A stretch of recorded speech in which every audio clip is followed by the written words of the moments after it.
Good morning. Good morning, ma'am.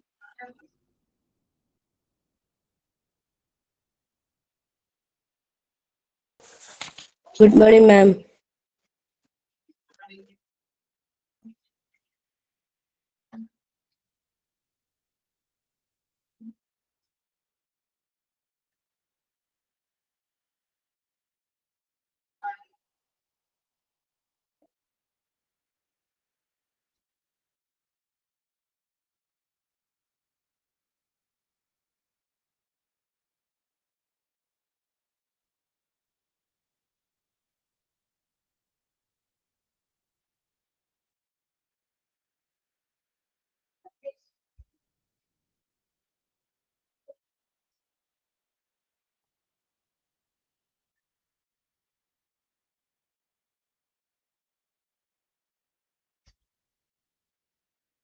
Okay.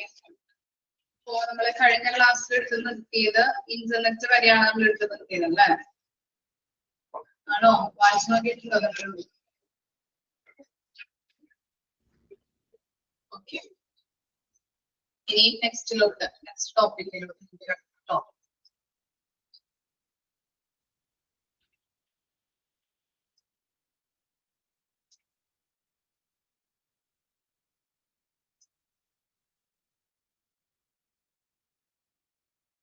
ഇന്റർനെറ്റിൽ എന്തൊക്കെയാണ് നമ്മൾ പഠിച്ചത്? ഇന്റർനെറ്റ് എന്ന് പറഞ്ഞിട്ടുണ്ടെങ്കിൽ വേൾഡ് വൈഡ് ആയിട്ട് നമുക്ക് കമ്മ്യൂണിക്കേറ്റ് ചെയ്യാൻ പറ്റുന്ന ഒന്നാണ് അല്ലെ? ഒരു മാധ്യമമാണ് ഇന്റർനെറ്റ് എന്ന് പറയുന്നത് അല്ലെ? നമുക്ക് ഇന്റർനെറ്റിലൂടെ ഒരു കമ്മ്യൂണിക്കേഷൻ എന്ന് പറയുന്നത് എന്താണ്? ഒരു വിപ്ലവം സൃഷ്ടിച്ച ഒന്നാണ് തന്നെ നമുക്ക് പറയാൻ പറ്റും. ധാരാളം ആളുകൾക്ക് ഒരു സ്ഥലത്ത് നിന്ന് മറ്റൊരു സ്ഥലത്തേക്ക് കമ്മ്യൂണിക്കേഷൻ ചെയ്യാനായിട്ട് അല്ലെ? പല കോണ്ടിനെന്റിൽ നിന്നുകൊണ്ട് ആളുകൾക്ക് അങ്ങോട്ടും ഇങ്ങോട്ടൊക്കെ സംസാരിക്കാനായിട്ട് കമ്മ്യൂണിക്കേഷൻ ചെയ്യാൻ പറ്റുന്ന ഒരു എന്താണ് ഒരു മാധ്യമം അല്ലെങ്കിൽ കമ്മ്യൂണിക്കേഷൻ ഒരു ഉപാധിയാണ് ഇന്റർനെറ്റ് എന്ന് പറയുന്നത്. ഇന്റർനെറ്റിന്റെ ഫീച്ചേഴ്സ് അല്ലെ? ഡിഫറെന്റ് ആസ്പെക്ട് ഇന്റർനെറ്റിലൂടെ എങ്ങനെ ഏതൊക്കെ ആസ്പെക്റ്റുകൾ ഉപയോഗിച്ചുകൊണ്ട് നമുക്ക് കമ്മ്യൂണിക്കേറ്റ് ചെയ്യാൻ പറ്റും എന്നാണ് ചെറിയ ചെറിയ പോയിന്റ്സ് കൊടുത്തിരിക്കുന്നത്. അതിനകത്ത് ഫസ്റ്റ് വണ്ണായിരുന്നു എന്ത്? ഇമെയിൽ എന്ന് പറയുന്നത് അല്ലെ? ഏറ്റവും കൂടുതൽ എന്താണ് ഇന്റർനെറ്റ് കമ്മ്യൂണിക്കേഷൻ നടത്തുന്നത് ഇമെയിൽ വഴിയാണ്. നമുക്ക് എന്തൊക്കെ ഇമേജുകള് അതുപോലെ തന്നെ വീഡിയോസ് ഓഡിയോസ് ഒക്കെ നമുക്ക് അയക്കാനായിട്ട് അല്ലെ? അയക്കാനായിട്ടായാലും സ്വീകരിക്കാനായിട്ടായാലും ഇമെയിൽ വഴി സാധിക്കുന്നുണ്ട്. അതുപോലെ തന്നെ നമ്മൾ പറഞ്ഞിരുന്നു വ്യത്യസ്ത കോണ്ടിനെന്റിൽ ഇരുന്നുകൊണ്ട് തന്നെ ആളുകൾക്ക് അങ്ങോട്ടും ഇങ്ങോട്ടൊക്കെ പരസ്പരം സംസാരിക്കാനായിട്ടും കമ്മ്യൂണിക്കേറ്റ് ചെയ്യാനായിട്ടും കഴിയുന്ന ഒന്നാണ് ഇമെയിൽ എന്ന് പറയുന്നത്. അതുപോലെ തന്നെയാണ് ഇത് video and video calls, voice and video calls നമുക്ക് എന്ത് ചെയ്യാൻ പറ്റും? ഇന്റർനെറ്റിലൂടെ അല്ലെ? ഏതൊക്കെ സംവിധാനങ്ങൾ നമ്മൾ ഉപയോഗിക്കുന്നുണ്ട്? സ്കൈപ്പ്, സൂം, അതുപോലെ മൈക്രോസോഫ്റ്റ് ടീംസ് ഒക്കെ ഉപയോഗിച്ചുകൊണ്ട് നമുക്ക് എന്താണ് വീഡിയോസ് ആയാലും ഓഡിയോസ് ആയാലും നമുക്ക് വോയിസിലൂടെയൊക്കെ നമുക്ക് കോൾ ചെയ്ത് സംസാരിക്കാനായിട്ട് പറ്റും അല്ലെ? പിന്നെ എന്താണ് സോഷ്യൽ മീഡിയാസ് നമ്മൾ പല ആളുകളും ഇപ്പോ സോഷ്യൽ മീഡിയാസ് യൂസ് ചെയ്യാത്ത ആളുകൾ ഉണ്ടാവില്ല. ഓക്കെ, അപ്പോ സോഷ്യൽ മീഡിയ പ്ലാറ്റ്ഫോംസ് ഏതൊക്കെയാണ്? ഫേസ്ബുക്ക്, അതുപോലെ ട്വിറ്റർ, ഇൻസ്റ്റഗ്രാം, വാട്സപ്പ്, ലിങ്ക്ഡിൻ അങ്ങനെയുള്ള കാര്യങ്ങളാണ് സോഷ്യൽ മീഡിയാസ് എന്ന് പറയുന്നത്. സോഷ്യൽ മീഡിയ പ്ലാറ്റ്ഫോംസ് എന്ന് പറയുന്നത് അതുവഴി നമുക്ക് എന്ത് ചെയ്യാൻ പറ്റും? നമുക്ക് മെസ്സേജുകൾ അയക്കാം, അതുപോലെ തന്നെ കമന്റ് സ്റ്റാറ്റസ് അപ്ഡേറ്റ് ചെയ്യാൻ പറ്റും. അതുപോലെ തന്നെ എന്താ ഇമേജുകള്, വീഡിയോകള്, ഓഡിയോകള് അല്ലെ? കോൾ ചെയ്ത് സംസാരിക്കാൻ പറ്റും. അപ്പൊ അങ്ങനെയുള്ള എല്ലാ കാര്യങ്ങളും നമുക്ക് എന്ത് ചെയ്യാൻ പറ്റും? സോഷ്യൽ മീഡിയ വഴി കമ്മ്യൂണിക്കേറ്റ് ചെയ്യാനായിട്ട് കഴിയുന്നുണ്ട്. പിന്നെ എന്താണ് file sharing and cloud storage. File sharing എന്ന് പറഞ്ഞാൽ ഇപ്പോ നമ്മൾ പറഞ്ഞിട്ടുണ്ടായിരുന്നു ഇന്റർനെറ്റ് ബേസ്ഡ് ആയിട്ടുള്ള ഫയൽ ഷെയറിംഗ് പ്ലാറ്റ്ഫോംസ് ഏതൊക്കെയാണ് നമ്മൾ പറഞ്ഞത്? Google drive, drop box, one drive ഇതൊക്കെയാണ് ഫയൽ ഷെയറിംഗ് ഡിവൈസസ് എന്ന് പറയുന്നത്. അപ്പോ ഡോക്യുമെന്റ്സുകൾ, ഇമേജുകള്, മറ്റ് ഫയലുകളൊക്കെ നമുക്ക് അങ്ങോട്ടും ഇങ്ങോട്ടൊക്കെ ഷെയർ ചെയ്യാനായിട്ട് ഈ ഫയൽ ഷെയറിംഗ് വഴി നമുക്ക് സാധ്യമാണ്. ഇനി ഓരോന്നും നമ്മൾ എടുത്തെടുത്ത് പറഞ്ഞിട്ടുണ്ടായിരുന്നു അല്ലെ? എന്തൊക്കെയാണ്? ഗൂഗിൾ ഡ്രൈവ് പറഞ്ഞിട്ടുണ്ടായിരുന്നു, ഡ്രോപ്പ് ബോക്സ് എന്താണ്, വൺ ഡ്രൈവ് എന്താണെന്നുള്ളത്. ഗൂഗിൾ ഡ്രൈവ് എന്താണ്? ഫയലുകളും ഫോൾഡറുകളും ഓൺലൈൻ സ്റ്റോർ ചെയ്യാനായിട്ട് നമ്മളെ അനുവദിക്കുന്ന ഒന്നാണ് എന്തെന്ന് പറയുന്നത്? ഗൂഗിൾ ഡ്രൈവ് എന്ന് പറയുന്നത്. അതുപോലെ തന്നെ ഈ ഡ്രോപ്പ് ബോക്സ് എന്ന് പറഞ്ഞാൽ എന്താണ്? ഏതൊരു ഡിവൈസസിൽ നിന്നും ഫയലുകൾ സ്റ്റോർ ചെയ്യാനായിട്ടും ആക്സസ് ചെയ്യാനായിട്ടും ഷെയർ ചെയ്യാനായിട്ടും അനുവദിക്കുന്നതിനെയാണ് അല്ലെങ്കിൽ അനുവദിക്കുന്ന ഒന്നാണ് ഡ്രോപ്പ് ബോക്സ് എന്ന് പറയുന്നത്. വൺ ഡ്രൈവ് എന്നാൽ എന്താണ്? നിങ്ങളുടെ എല്ലാ ഫയലുകളിലേക്കും നിങ്ങൾ ബന്ധിപ്പിക്കുന്ന മൈക്രോസോഫ്റ്റ് ക്ലൗഡ് സർവീസസ് ആണ് ഇത് വൺ ഡ്രൈവ് എന്ന് പറയുന്നത്.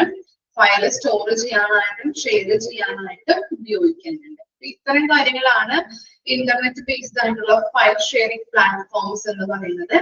ഗൂഗിൾ ഡ്രൈവ് ഉണ്ട്, ഡ്രോപ്പ് ബോക്സ് ഉണ്ട്, വൺ ഡ്രൈവ് ഉണ്ട്. ഇനി വെബിനാർസ് ആൻഡ് ഓൺലൈൻ പ്രസന്റേഷൻ ഒക്കെ നമ്മൾ പറഞ്ഞിട്ടുണ്ടായിരുന്നു അല്ലെ, ഓൺലൈനിലേക്ക് പ്രസന്റേഷൻ ചെയ്യുന്നതിലൂടെയൊക്കെ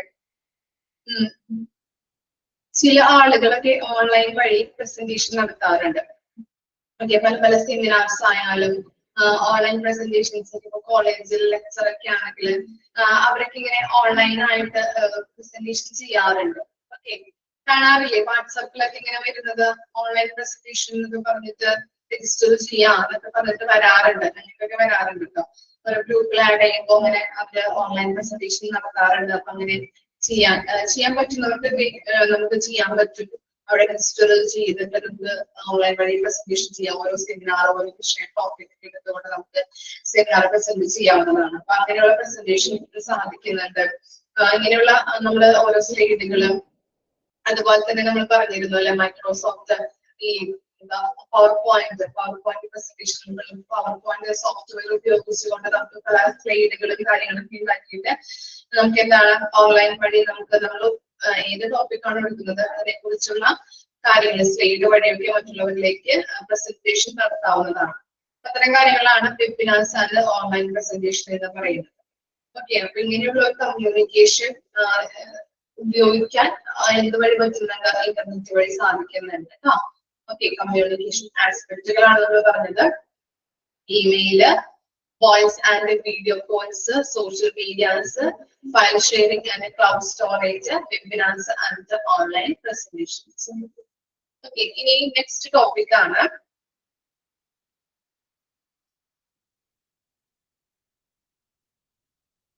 Next topic ആണ് web browsers. എന്താണ് web browsers എന്ന് പറഞ്ഞാൽ? Web browsers are software applications that make users able to evaluate and navigate the World Wide Web. They provide a graphical user interface for individuals to interact with the website, search for information, and consume online content. Examples are Google Chrome, Mozilla Firefox. Here are some important points about the web browsers.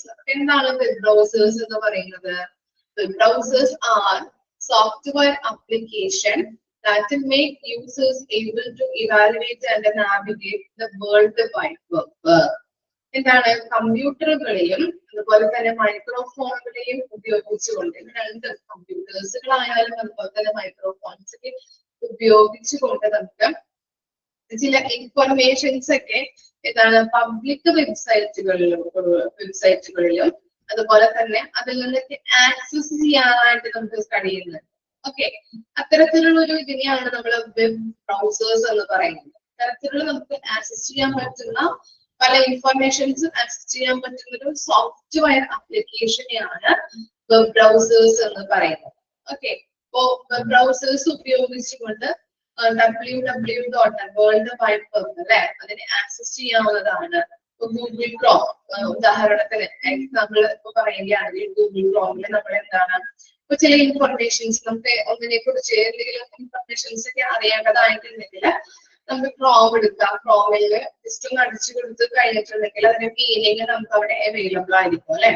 Okay, search ചെയ്തിട്ട് നമുക്ക് പല കാര്യങ്ങളും നമുക്ക് കണ്ടെത്താനായിട്ട് ഇപ്പൊ ക്ലാസ്സിലൊക്കെ ആണെങ്കിൽ teachers ഒരു സെമിനാർ തന്നു, അതുമായിട്ട് ബന്ധപ്പെട്ട് നിങ്ങൾക്ക് ഇൻഫർമേഷൻസ് കൂടുതൽ ഇൻഫർമേഷൻസ് അവിടെ എഴുതി ചേർക്കാനായിട്ടുണ്ടെങ്കിൽ നിങ്ങൾ എന്ത് ചെയ്യുന്നത്? ടെക്സ്റ്റ് ബുക്കിലെ മാത്രമാണ്. ടീച്ചർ പറയും ടെക്സ്റ്റ് ബുക്കിലെ മാത്രം വേണ്ട, ബാക്കിയുള്ളത് എന്താണ് വേറെ ഇൻഫർമേഷൻസ് ഒക്കെ നിങ്ങൾക്ക് ആഡ് ചെയ്യാവുന്നതാണ് എന്ന് പറഞ്ഞു കഴിഞ്ഞാൽ എന്ത് ചെയ്യും? നിങ്ങൾ എന്ത് ചെയ്യും? എവിടെ നിന്ന് കിട്ടുന്നത്? ഇപ്പോൾ എന്താണ് നമ്മൾ പണ്ട് കാലങ്ങളിലൊക്കെ സോഫ്റ്റ്വെയർ അല്ലെങ്കിൽ ഇങ്ങനെയുള്ള സംവിധാനങ്ങളൊന്നും ഇല്ലാത്തത് കൊണ്ട് പല ഇപ്പൊ പേപ്പേഴ്സ് ന്യൂസ് പേപ്പേഴ്സ് നോക്കിയിട്ട് പല ബുക്കുകളൊക്കെ നോക്കിയിട്ടാണ് നമ്മൾ എഴുതാറ്.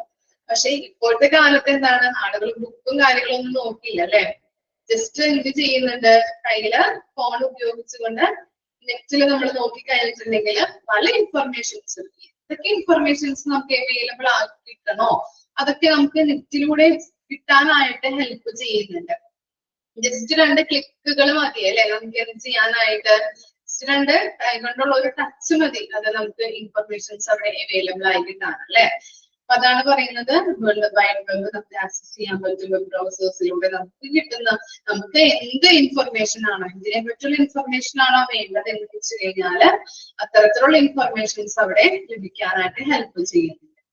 അതുപോലെ തന്നെ എല്ലാ ഇൻഫർമേഷൻസും കിട്ടാൻ നമ്മൾ ഉപയോഗിക്കുന്ന ഒരു സെർച്ചിങ് ടൂൾ ആണെന്ന് പറയാൻ പറ്റും എന്ത്, വേൾഡ് വൈഡ് ഈ വെബ് ബ്രൗസേഴ്സ് എന്ന് പറയുന്നത്. ഓക്കെ, അത്തരത്തിലുള്ള ഒരു സെർച്ചിങ് ടൂൾ ആണ് നമുക്ക് എന്തെന്ന് പറയുന്നത് വെബ് ബ്രൗസേഴ്സ്. വെബ് ബ്രൗസേഴ്സിലൂടെ നമുക്ക് എല്ലാ കാര്യങ്ങളും അല്ലെ, എന്തിനെ കുറിച്ചുള്ള ഇൻഫർമേഷൻസ് കിട്ടണോ അതിനെ കുറിച്ചുള്ള ഇൻഫർമേഷൻസ് അവിടെ അവൈലബിൾ ആയിരിക്കും സെർച്ച് ചെയ്ത് കഴിഞ്ഞു.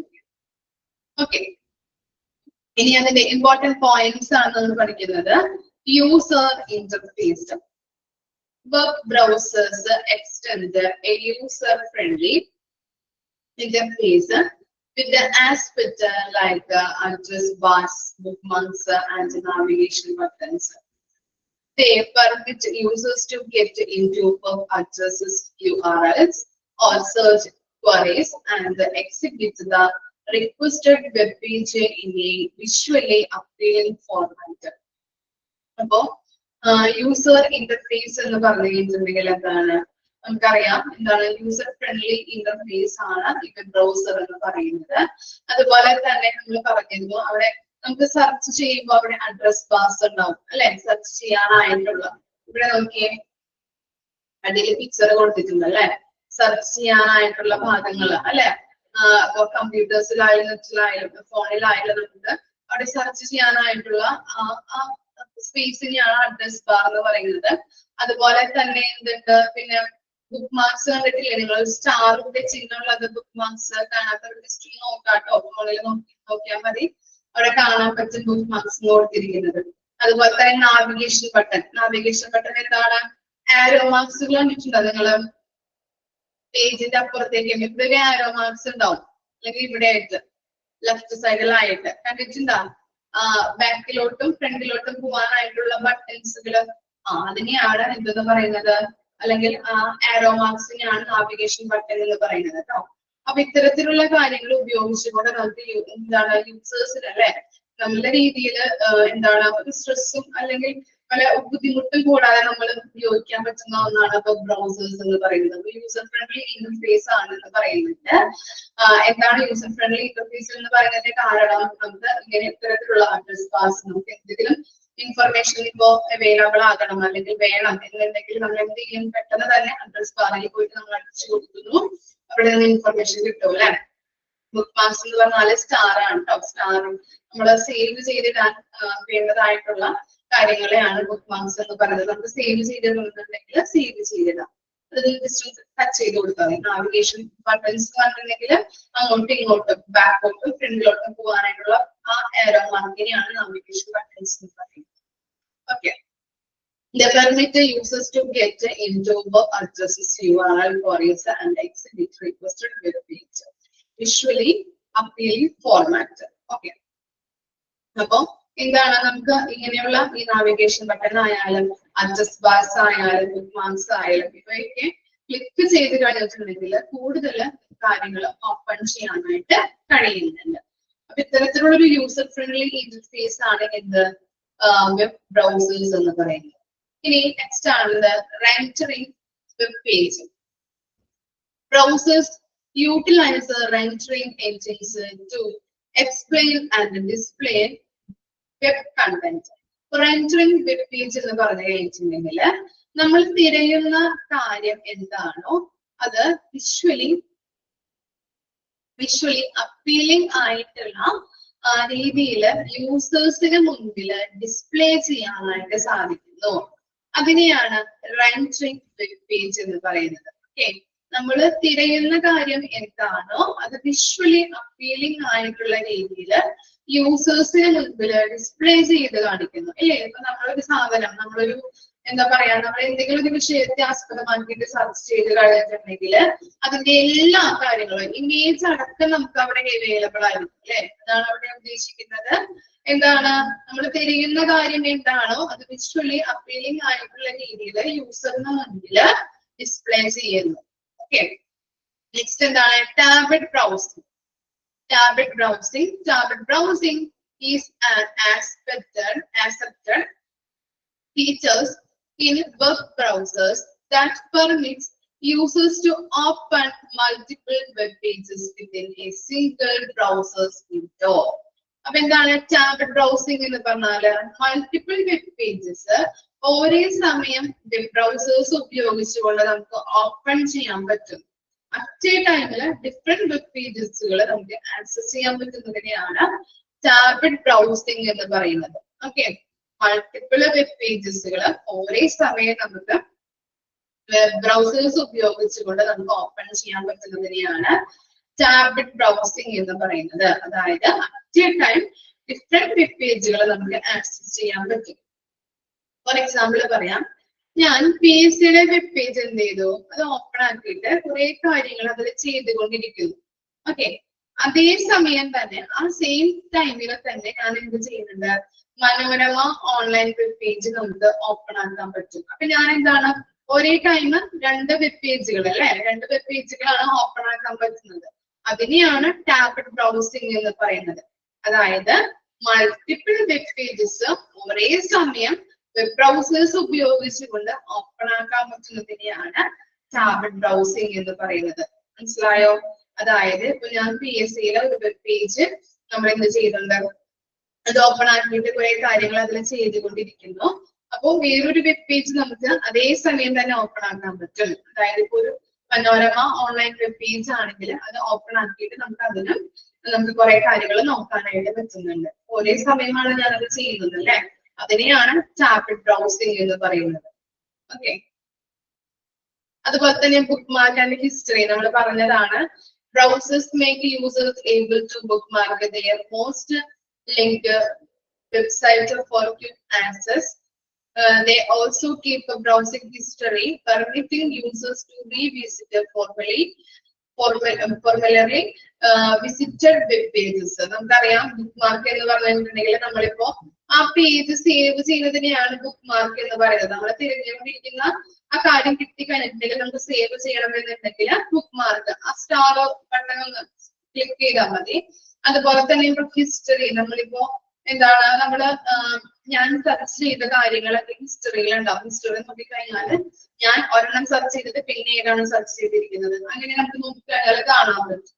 ഓക്കെ, അത്തരത്തിലുള്ള കാര്യങ്ങളാണ് ബുക്ക് മാർക്ക് ആൻഡ് ഹിസ്റ്ററി വരുന്നത്. നിങ്ങൾക്ക് അറിയാവുന്ന കാര്യങ്ങളാണ് ഇതൊക്കെ. പിന്നെ എന്താ security and privacy. Web browsers give priority to security and privacy features to protect users' data and provide a secure browsing experience. Popular web browsers consist of Google Chrome, Mozilla Firefox, Apple Safari, Microsoft Edge, and Opera. Users have a flexible to select the browsers that best suit their preference needs and a platform of choice. അപ്പൊ എന്താണ് ഇതിൽ പറയുന്നത്? Security നമ്മൾ ഇതിനകത്ത് provide ചെയ്യുന്നുണ്ട് അല്ലെ. നമ്മള് എന്താണ് ഈ സെക്യൂരിറ്റി നമ്മുടെ പ്രയോറിറ്റി അനുസരിച്ച് നമ്മൾ സെക്യൂരിറ്റി അവിടെ കൊടുക്കുന്നുണ്ട്, സെക്യൂരിറ്റി പ്രൊവൈഡ് ചെയ്യുന്നുണ്ട്. അതായത് നമ്മള് ഇപ്പൊ ഒരു കാര്യം സെർച്ച് ചെയ്യുമ്പോ ഇവിടെ തന്നെ ഇവിടെ തന്നെ വരുന്നത് കണ്ടോ PDF ഫയലിൽ ഇവിടെ കൊടുത്തിരിക്കുന്നത് കണ്ടോ. അതുപോലെ തന്നെയാണ് നമ്മൾ ഒരു കാര്യം സെർച്ച് ചെയ്യുമ്പോ അവിടെ എന്ത് വരാറുണ്ട്? നിങ്ങൾ സെർച്ച് ചെയ്യുമ്പോ ആ സാധനം എന്താ ഇപ്പൊ ഒരു എന്തെങ്കിലും കുറിച്ചുള്ള മീനിങ് നമ്മൾ ടൈപ്പ് ചെയ്യുമ്പോ ഇത് അറിയാൻ പാടില്ലായിരുന്നു എനിക്ക്. അപ്പൊ അതിനെ കുറിച്ച് എന്തെങ്കിലും നമ്മൾ ടൈപ്പ് ചെയ്യുമ്പോ ഇപ്പോ എന്താ പറയാ എന്തെങ്കിലും ഒരു കാര്യം നമ്മൾ സെർച്ച് ചെയ്യുമ്പോ അതിന്റെ മുൻപില് കുറച്ച് സാധനങ്ങൾ വരും, കുറച്ച് കാര്യങ്ങൾ എഴുതിയിട്ട് വരും. എന്തൊക്കെയാണ്?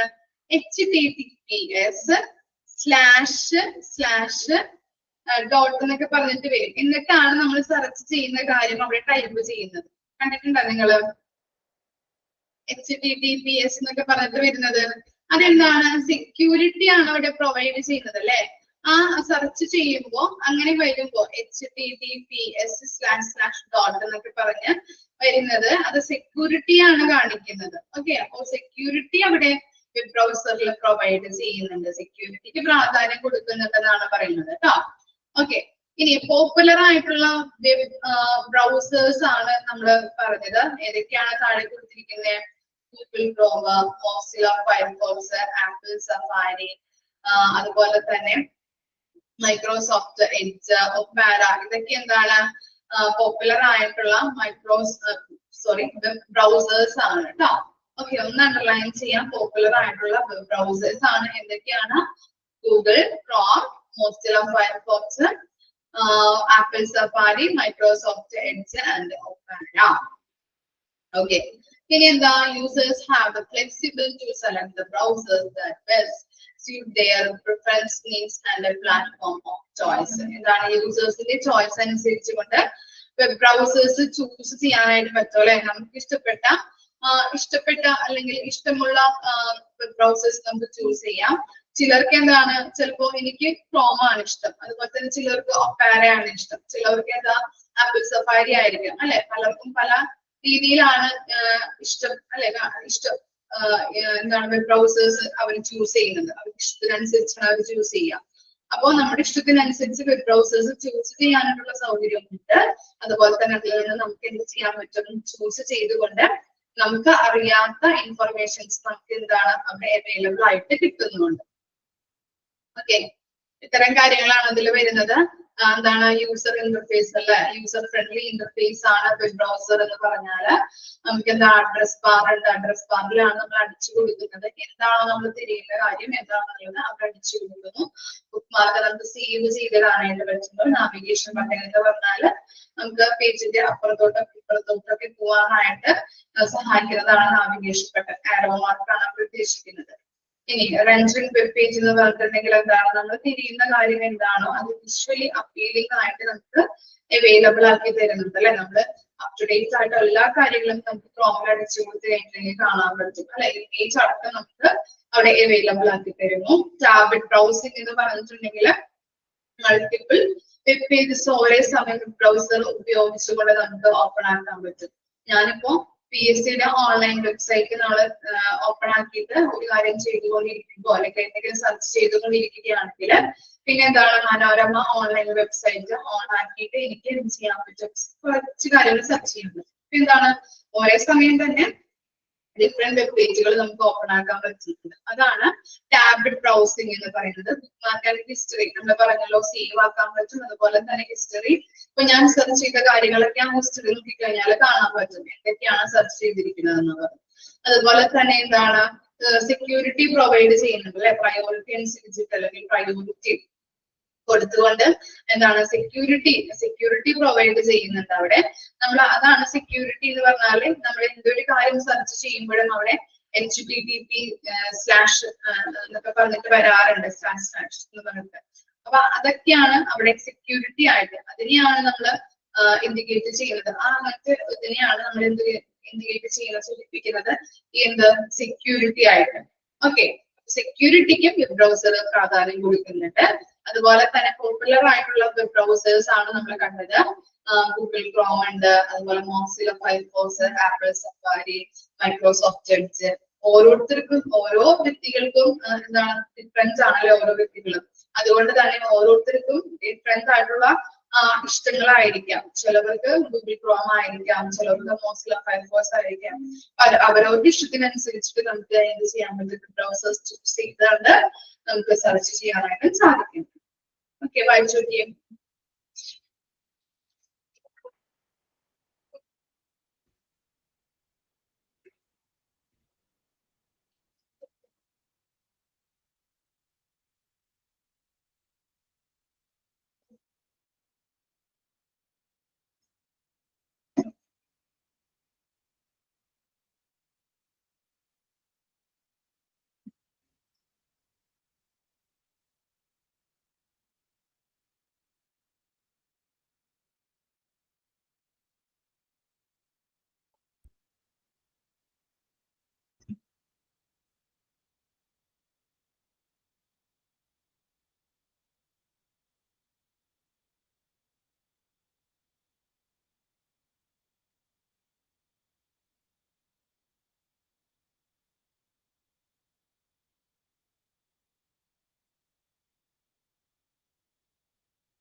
ഒക്കെ വായിച്ചു കഴിഞ്ഞോ?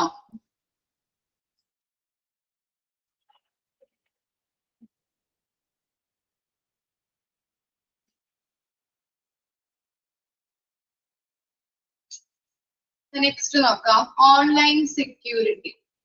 Online security threats refers to numerous risks and vulnerability that can compromise the security of individuals, organizations, and systems when using internet.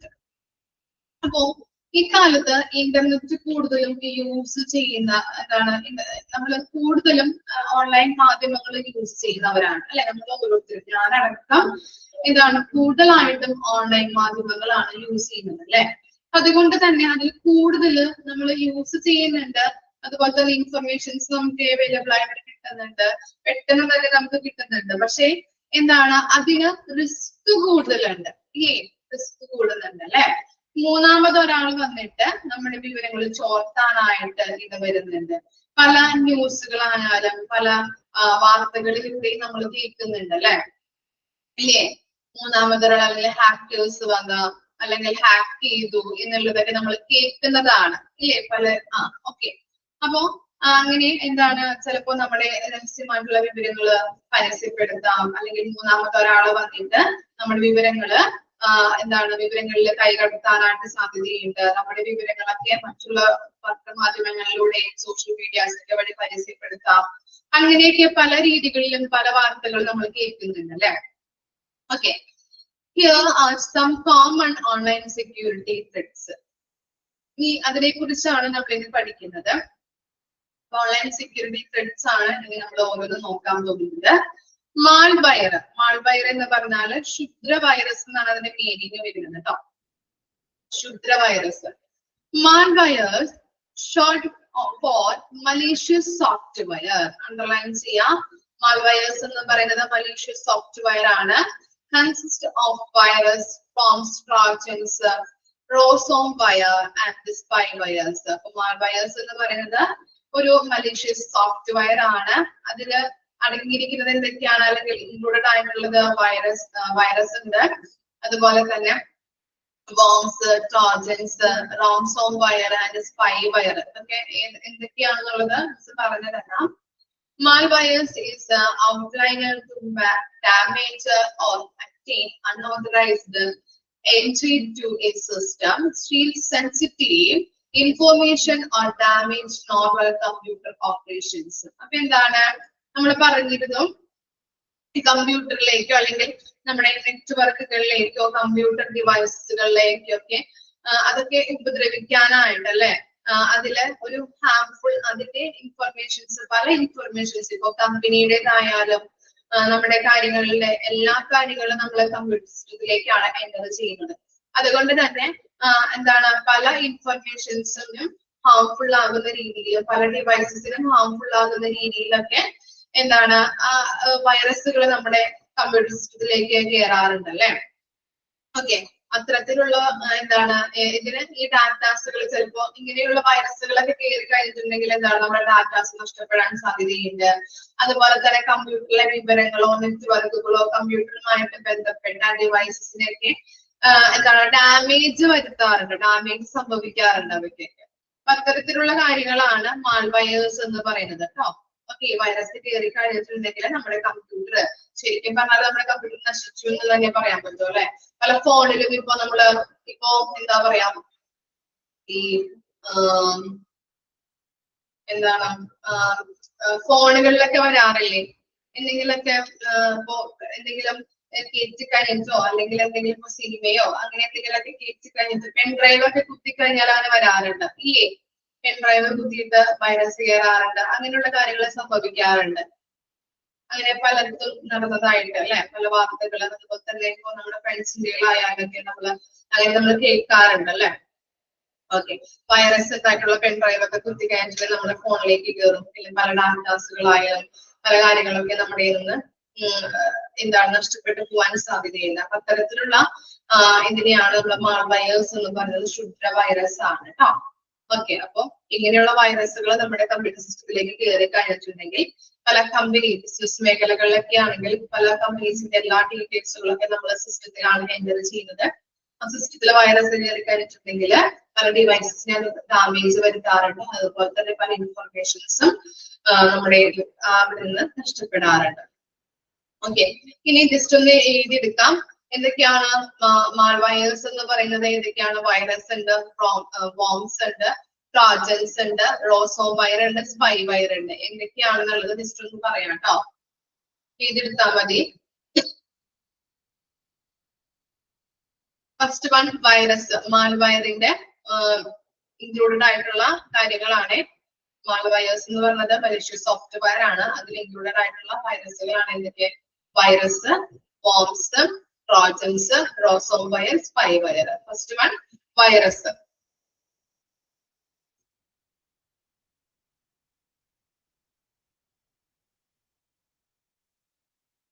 Virus computer പ്രോഗ്രാംസിനെയും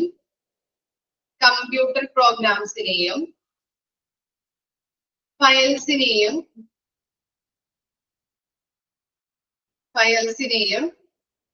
damage വരുത്തുന്ന ഒന്നാണ്.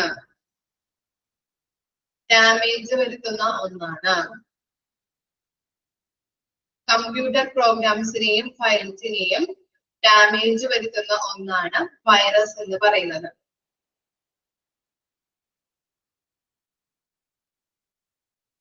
Next worms. Computer നെറ്റ്വർക്കുകളെ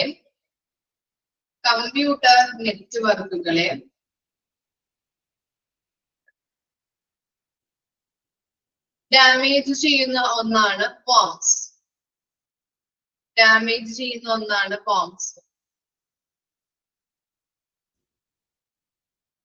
computer നെറ്റ്വർക്കുകളെ damage ചെയ്യുന്ന ഒന്നാണ് വോംസ്. ട്രോജൻസ്. നെക്സ്റ്റ് ഒന്നാണ് Trojans.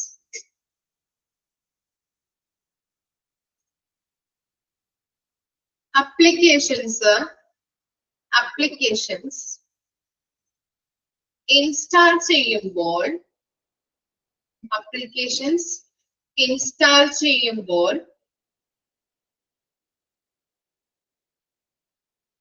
നമ്മുടെ മൊബൈലിലോ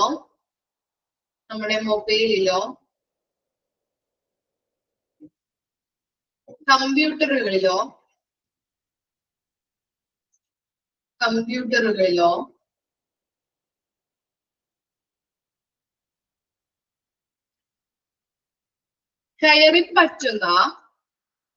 കയറിപ്പറ്റുന്ന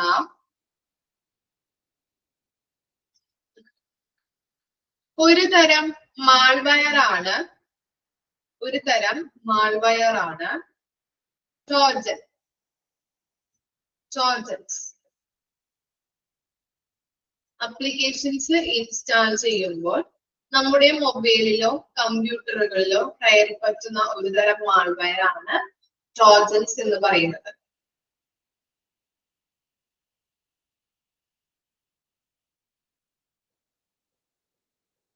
next ആണ് റോസോം wire.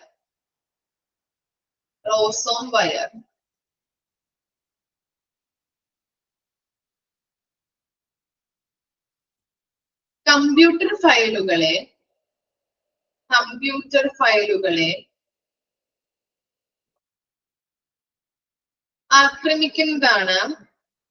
ആക്രമിക്കുന്നതാണ് ransomware. Computer ഫയലുകളെ ആക്രമിക്കുന്നതാണ് റോസോം wire.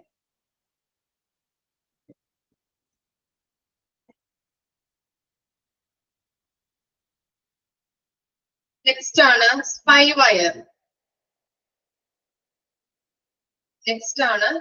Wire. Collect ചെയ്യുകയും സ്റ്റോർ ചെയ്യുകയും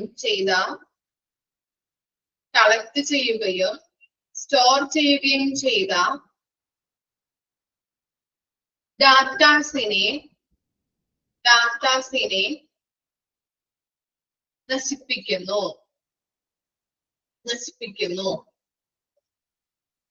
സ്പൈവെയർ എന്ന് പറഞ്ഞാല് കളക്ട് ചെയ്യുകയും സ്റ്റോർ ചെയ്യുകയും ചെയ്ത ഡാറ്റാസിനെ നശിപ്പിക്കുന്നു. ഇത്തരം കാര്യങ്ങളാണ് മാൾവെയർസിൽ ഉൾപ്പെടുന്നത്. ഏതൊക്കെയാണ് നമ്മൾ പറഞ്ഞു?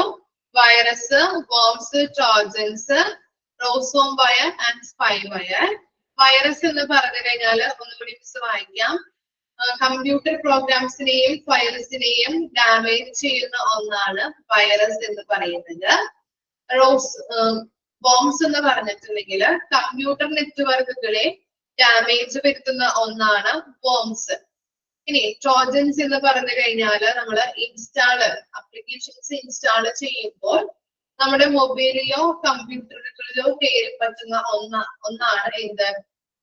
ട്രോജൻസ് എന്ന് പറയുന്നത്. റോസോം വയർ എന്ന് പറഞ്ഞാല് കമ്പ്യൂട്ടർ ഫയലുകളെ നശിപ്പിച്ചു കളയുന്നതാണ് റോസോം വയർ. ആൻഡ് സ്പൈവെയർ എന്ന് പറഞ്ഞു കഴിഞ്ഞിട്ടുണ്ടെങ്കിൽ കളക്ട് ചെയ്യുകയും സ്റ്റോർ ചെയ്യുകയും ചെയ്ത ഡാറ്റാസിനെ നശിപ്പിക്കും. ഓക്കെ ആണോ?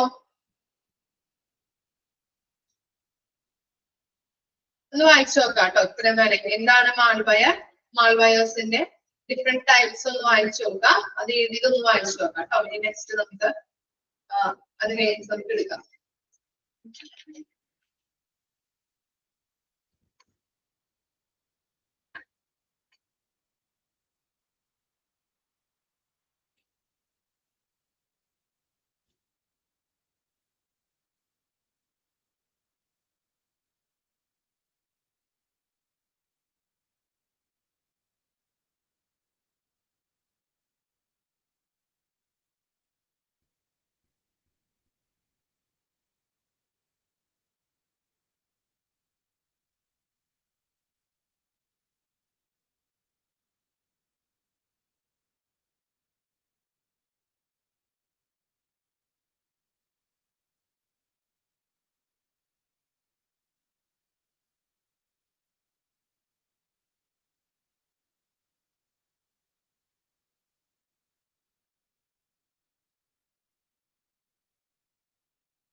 വായിച്ചു കഴിഞ്ഞു. ഓക്കെ അല്ലേ? ഇനി നെക്സ്റ്റ്. ഓക്കെ, നെക്സ്റ്റ് ആണ് മാൾവെയർ കഴിഞ്ഞാൽ നെക്സ്റ്റ് വരുന്നതാണ് ഫിഷിംഗ്. ഫിഷിംഗ് എന്ന് പറഞ്ഞാല് വല വീശി പിടിക്കുക എന്നാണ് മീനിങ് വരുന്നത് കേട്ടോ. ഫിഷിംഗ് മീൻസ് വല വീശി പിടിക്കുക. Phishing involves deceitful attempt to deceive users into providing sensitive information like password, credit card details, and personal data. Phishing attacks often take the form of deceptive emails, websites, and or messages that imitate legitimate entities, tracking users into revealing their information. എന്താണ് phishing എന്ന് പറഞ്ഞാല് വലവീശി പിടിക്കുക അല്ലെ. ഇപ്പോ ഒരു വ്യക്തിയുടെ phishing എന്ന് പറഞ്ഞു കഴിഞ്ഞാല് ഒരു വ്യക്തിയുടെ സെൻസിറ്റീവ് ആയിട്ടുള്ള ഇൻഫർമേഷൻസ് ഉണ്ടാവുമല്ലോ, ആ ഇൻഫർമേഷൻസ് ചോർത്തുകയോ പരസ്യപ്പെടുത്താനായിട്ട് പ്രേരിപ്പിക്കുന്നതോ ആണ് ഫിഷിംഗ് എന്ന് പറയുന്നത്. അതായത് അത് പലതരത്തിലാവാം. ഇപ്പോ ഫേക്ക് വെബ്സൈറ്റിലൂടെ ആവാം, അല്ലെങ്കിൽ ഫേക്ക് ഇമെയിൽ അയച്ചു കൊടുത്തിട്ടാവാം, അല്ലെങ്കിൽ ഫേക്ക് മെസ്സേജിലൂടെയൊക്കെ ആവാം. ഇങ്ങനെയുള്ള കാര്യങ്ങൾ നമ്മൾ എന്ത് ചെയ്യുന്നത്, വലവീശി പിടിക്കുന്നത്, ഒരു വ്യക്തിയുടെ ഇൻഫർമേഷൻസ് നമ്മൾ എടുക്കുന്നത്. ഇപ്പൊ നിങ്ങൾ ഒരു പരസ്യം കണ്ടിട്ടുണ്ടാകും, എന്താണ് നിങ്ങളുടെ ബാങ്ക് അക്കൗണ്ട് വേണം അല്ലെങ്കിൽ ആധാർ നമ്പർ വേണം എന്നൊക്കെ പറഞ്ഞിട്ട് പല പരസ്യങ്ങളും നിങ്ങൾ കണ്ടിട്ടില്ലേ? ഇല്ലേ? ആധാർ നമ്പർ കൊടുക്കരുത് എന്നൊക്കെ പറഞ്ഞിട്ട്, ഈ ഫേക്ക് ആണ് അല്ലെങ്കിൽ ഈ മെസ്സേജ് ഫേക്ക് ആണ്, നിങ്ങൾ കൊടുക്കരുത് എന്നൊക്കെ പറഞ്ഞിട്ടുള്ള പരസ്യങ്ങൾ കണ്ടിട്ടുണ്ടാവും അല്ലെ. അതാണ് ശരിക്കും പറഞ്ഞ ഫിഷിംഗ് എന്ന് പറയുന്നത്. അപ്പൊ ചില ആളുകള് ഇന്ന കാരണമൊക്കെ ചിലപ്പോൾ പറയാം. അപ്പൊ അതുകൊണ്ട് നിങ്ങളുടെ ബാങ്ക് അക്കൗണ്ട് നമ്പർ വേണം, ആധാർ നമ്പർ വേണം എന്നൊക്കെ പറയുമ്പോ ചിലവര് ചിലപ്പോൾ അത് അറിയാതെ അതിൽ പെടാൻ സാധ്യതയുണ്ട് അല്ലെ. ചിലവര് കൊടുക്കാം. അങ്ങനെ എന്താണ്, അക്കൗണ്ട് ഡീറ്റെയിൽസ് ഒക്കെ വാങ്ങിച്ച് ആധാർ നമ്പർ ഒക്കെ വാങ്ങിച്ചിട്ട് അവര് എന്ത് ചെയ്യാം, നമ്മുടെ ഇൻഫർമേഷൻസ് എടുത്തുകൊണ്ട് ചിലപ്പോ ക്യാഷ് നമ്മളെ അക്കൗണ്ടിൽ നിന്ന് വലിച്ചുകൊണ്ട് പോവാം അല്ലെ, അല്ലെങ്കിൽ ക്യാഷ് അവര് എടുക്കും ഇല്ലേ. അങ്ങനെ പല സാഹചര്യങ്ങളും പല സംഭവങ്ങളും നമ്മൾ കണ്ടിട്ടുണ്ട്, നമ്മൾ കാണാറുള്ളതാണ് പല ന്യൂസുകളിലൂടെയൊക്കെ അല്ലെ. അപ്പൊ അത്തരത്തിലുള്ള കാര്യങ്ങളിലൊന്നും നിങ്ങൾ പേടിയത് സൂക്ഷിക്കാം. അപ്പൊ എന്താണ് ഫിഷിംഗ് എന്ന് പറഞ്ഞു കഴിഞ്ഞിട്ടുണ്ടെങ്കിൽ, ഒരു വ്യക്തിയുടെ സെൻസിറ്റീവ് ആയിട്ടുള്ള ഇൻഫർമേഷൻസ് ചോർത്തുകയോ പരസ്യപ്പെടുത്താൻ പ്രേരിപ്പിക്കുന്നതോ ആണ് ഫിഷിംഗ് എന്ന് പറയുന്നത്. ഇത് പലതരത്തിലാവാം. ഫേക്ക് വെബ്സൈറ്റിലൂടെ ആവാം, ഫേക്ക് ഇമെയിൽ അയച്ചു കൊടുത്തിട്ടാവാം, ഫേക്ക് മെസ്സേജിലൂടെ ആവാം അല്ലെ. അപ്പൊ ബാങ്ക് അക്കൗണ്ട് നമ്പർ വേണം, ആധാർ നമ്പർ വേണം എന്നൊക്കെ പറയുമ്പോൾ നമ്മൾ ചിലപ്പോൾ അയച്ചു കൊടുക്കാൻ സാധ്യതയുണ്ട്. അത്തരത്തില് അറ്റാക്ക് ചെയ്യുന്നതിനെയാണ് നമ്മൾ എന്ത് പറയുന്നത്, ഫിഷിംഗ് എന്ന് പറയുന്നത്.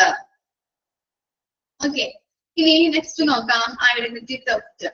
Identity theft happens when someone acquires and uses another person's personal information, such as social security numbers, credit card details, and or login credentials without their permission. This can end in financial losses, unauthorized entry to accounts, and damage to an individual's reputation. അപ്പൊ എന്താണ് identity theft എന്ന് പറഞ്ഞു കഴിഞ്ഞിട്ടുണ്ടെങ്കിൽ, ഒരാള് വേറൊരാളുടെ accounting informations ഉപയോഗിച്ചുകൊണ്ട് അയാളുടെ അക്കൗണ്ടിലേക്ക് അൺഓതറൈസ്ഡ് ആയിട്ട് എൻട്രി നടത്തുന്നതിനെയാണ് നമ്മൾ ഫിഷിംഗ് എന്ന് പറയുന്നത്. ഓക്കെ, മനസ്സിലായോ? ഒരാള് മറ്റൊരാളുടെ അക്കൗണ്ടിങ് ഇൻഫർമേഷൻ എടുത്തുകൊണ്ട് എന്ത് ചെയ്യുന്നുണ്ട്, അയാളുടെ അക്കൗണ്ടിലേക്ക് അൺഓതറൈസ്ഡ് ആയിട്ട് എൻട്രി നടത്തുന്നു. അതിനെയാണ് ഐഡന്റിറ്റി തെഫ്റ്റ് എന്ന് പറയുന്നത്. ക്ലിയർ ആയോ? രണ്ടൊന്നും വായിച്ചു നോക്കി, ഫിഷിംഗ് ആൻഡ് ഐഡന്റിറ്റി തെഫ്റ്റ് അയച്ചു നോക്കാം കേട്ടോ. ബാക്കി നെക്സ്റ്റ് ക്ലാസ്സിൽ എടുത്ത ഈ രണ്ട് ഭാഗങ്ങൾ നമ്മള് ഓൺലൈൻ സെക്യൂരിറ്റിയില് മാൽവെയർസ് എടുത്തു, ഫിഷിംഗ് എടുത്തു, ഐഡന്റിറ്റി തെഫ്റ്റ് എടുത്തു. വായിച്ചു നോക്കാം കേട്ടോ.